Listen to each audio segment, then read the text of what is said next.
Hey crafty friends, it's Jeannie and I am back today to share this super cute and romantical card featuring some Trinity stamp product. So I'm using the Best Place to Be stamp and die set along with the tall Slimline heart trio, and I'm actually recreating a card that I had made for the new release last month, and it's only slightly different because I'm using the tall heart trio die instead of the wide one. And I decided to recreate this because one, I had a video but I lost the footage of the beginning parts, which is most of the coloring. I wanted to redo it because the coloring is actually my favorite part of this card. I am doing something a little bit different.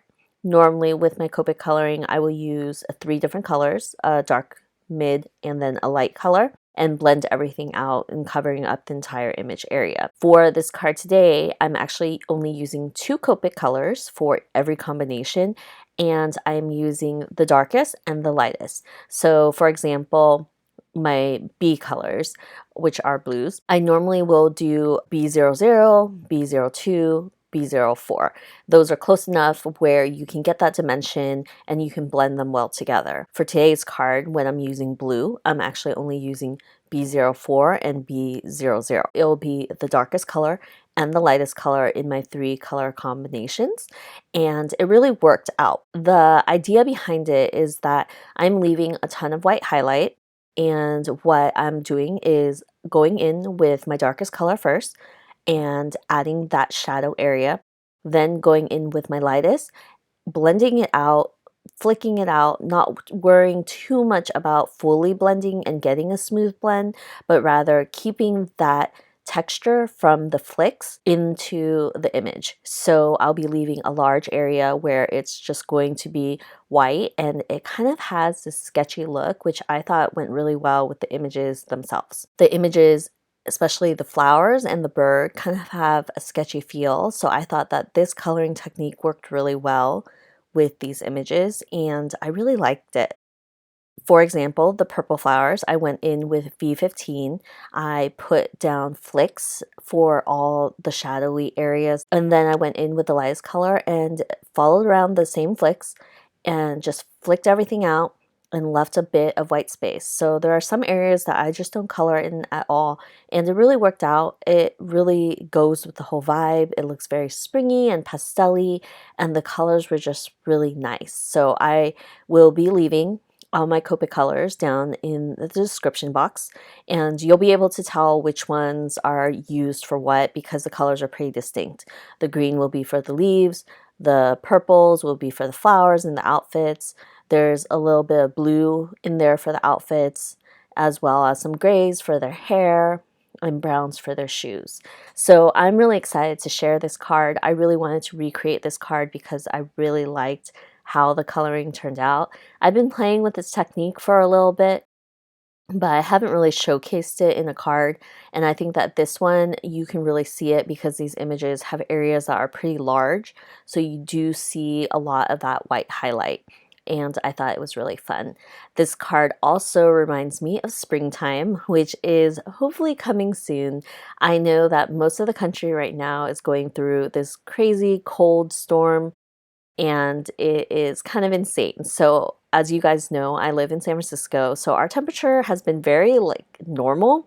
We are mainly in the mid 50s, and compared to the rest of the country who are in freezing temperatures, negative temperatures, I am so grateful to be in San Francisco. Of course, we have earthquakes and we have wildfires, so I think that any place you live, there's always going to be something that will affect you regarding weather. But for me, I'm pretty grateful that I have pretty decent temperatures right now, and I just hope everyone is staying warm and safe. And I feel like the pandemic has kind of gotten us used to being inside anyway, but I know that there are a lot of people without power, but hopefully spring will come soon and our weather will get a lot better. But yeah, I haven't been really doing anything. I still am going on my walks to Golden Gate Park, and I actually went to the botanical gardens in the city the other day. If you don't know, Golden Gate Park has a ton of different areas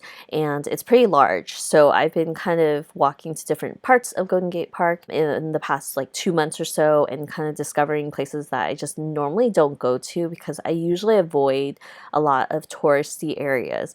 But because of the pandemic, we just haven't gotten a lot of tourists, and they've actually closed down the park in certain areas so residents can, walk the park and not worry about like cars being in the park. So the botanical gardens is actually free for SF residents. So I went to go visit them because my dentist had actually told me that the magnolias were blooming, and there's this whole area where they have redwood trees inside the botanical gardens, and it was something that I was interested in seeing. He is a photographer and he wanted to capture those magnolias. So one day I had gone to the botanical gardens and I walked around and I didn't really understand what he was talking about because I didn't see anything. And it was kind of a rainy day. So I was like, well, maybe, the weather's just not good. The flowers aren't blooming. Like, I don't know. So I actually went back a second time and I discovered that there was this whole other area, whole other side to the botanical gardens where there were a ton of flowers, a ton of redwood trees. It was actually really gorgeous. So I didn't get to walk around the entire area, but I am planning to go back. So these flowers actually reminded me of some of the magnolias that were growing.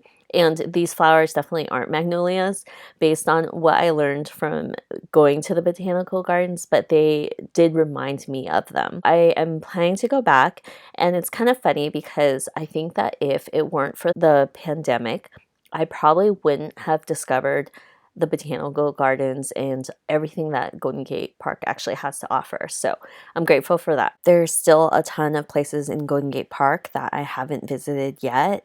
I've been kind of keeping within a 2 to 3 mile radius of where I live because I have to be able to walk back home as well. So if you are aware of any hidden gems in Golden Gate Park or even in the Richmond or Sunset area of San Francisco, let me know in the comments and I'll be sure to add that to my list. But right now I'm just having fun exploring and kind of taking a mental break each day by taking a walk around the neighborhood. Alrighty, let's get back to the card. Once I finished the coloring, I went ahead and used the coordinating dies to cut out all the images that I color. I personally really like these coordinating dies because for the flowers, it also cuts the little bits of white in the interior. And generally, I'm very picky about coordinating dies because I don't like when there's a lot of the white outline. It might just be me, but I really appreciate that about these particular dies. For the card panel itself, the Slimline Heart Trio is cut out of gray cardstock, which will go on top of the pool colored cardstock. Once I added all my images and decided where I wanted them to go, I kind of thought the heart looked a bit plain, so I wanted to add a bit of interest. The flowers will sit on one side of the heart, and so I decided to stamp the flowers again directly on the pool cardstock using Versamark ink, which is a watermark ink, leaving a very subtle detail that peeks through the heart. So I ended up stamping it twice just so that watermark effect was a little bit more bold, but it's a very subtle detail that I think is really pretty. Once I have that ready, I will add double-sided adhesive to my gray cardstock, and I have a small trick for adhering panels to each other. I will put it in the corner of my MISTI so I can help line up the panels on top of each other. I have a hard time lining up larger cards like Slimline. I always ended up being crooked, so this trick comes in handy. For the coordinating sentiments, there are dies, and I actually like to cut out the sentiment die before stamping. I'll use a piece of washi behind to hold the sentiment die cut and stamp directly on there because I know that it will be lined up. I tend to cut out the sentiments crooked if I die cut after I stamp, so this way I die cut before I stamp. For the sentiment itself, the die actually cuts it out around the curves of the letters, and I really like that because it kind of just makes it look a little bit more clean.